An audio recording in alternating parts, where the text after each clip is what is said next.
अरूको जुठो नखाऊ है, अरूको जुठो नखाऊ, नत्र भने मुखमा घाउ हुन्छ। सम्झिनु भयो नि? हो। नमस्कार साथीहरू, यो अवस्थालाई एङ्गुलर चिलाइटिस भनिन्छ। यो अवस्थामा मुखका छालाहरू क्र्याक भएर जान्छ, एकदमै पेनफुल अवस्थाहरू हुन्छ। यसमध्ये धेरै कारणहरूमध्ये आज केही कारणहरू छलफल गर्न गइरहेका छौँ।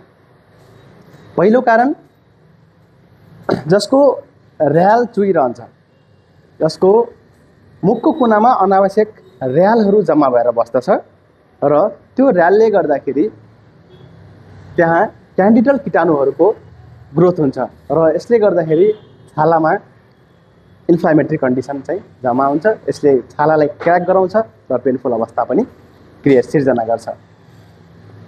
अर्को भनेको चाहिँ जस्तै लिपस्टिक, कहिलेकाहीँ टुथपेस्ट, सनस्क्रिनहरू पनि यदि यस्तो यहाँ गएर चाहिँ बस्छ भने चाहिँ यसले इरिटेन्टको रूपमा काम गर्छ र इरिटेन्टले गर्दाखेरि छालालाई इरिटेट गरेर यहाँ चाहिँ घाउ बनाउने गर्दछ।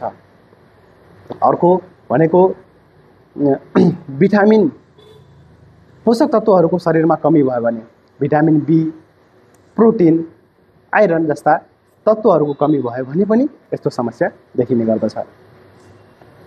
जस्तै स्मोकिङ गर्ने व्यक्तिहरूमा मुख प्राय सुक्खा अवस्थामा हुन्छ, उनीहरूमा पनि यो अवस्था देखिन्छ। अरू भनेको चाहिँ जसको दाँतहरू माथि तल छ, मिलेको छैन, त्यसकोमा पनि र्यालहरू अनावश्यक रूपमा जम्मा भएर बसिरहन्छ, उनीहरूको अवस्थामा पनि यस्तो घाउ देखिने गर्दछ। अब डायबिटिज केसमा पनि यस्तो देखिन्छ, किनकि डायबिटिजमा त अलिक चाँडै नै घाउ बढ्ने सम्भावना भएको भएर चाहिँ डायबिटिज केसमा पनि यस्तो कुराहरू देखिन्छ। र यो देखे सँगसँगै यसको निवारणहरू के हुनसक्छ त भन्दाखेरि, अब जसको अब मेन डेफिसियन्सीहरू छ, पोषक तत्त्वहरूको चाहिँ कमी छ भने चाहिँ उहाँले पोषक तत्त्वहरूमा चाहिँ ध्यान दिनु पर्यो। अर्को भनेको चाहिँ यदि यस्तो ड्रुलिङ अफ सेलाइभाको ह्याबिट छ भने यसलाई यसलाई चाँडै ठिक गर्नु पर्यो। र कहिलेकाहीँ बच्चाहरू जसले चाहिँ औँला चुस्ने बानी हुन्छ, त्यो बच्चाहरूमा पनि देखिन्छ, उनीहरूलाई पनि हामीले यो करेक्सन गराउनुपर्छ।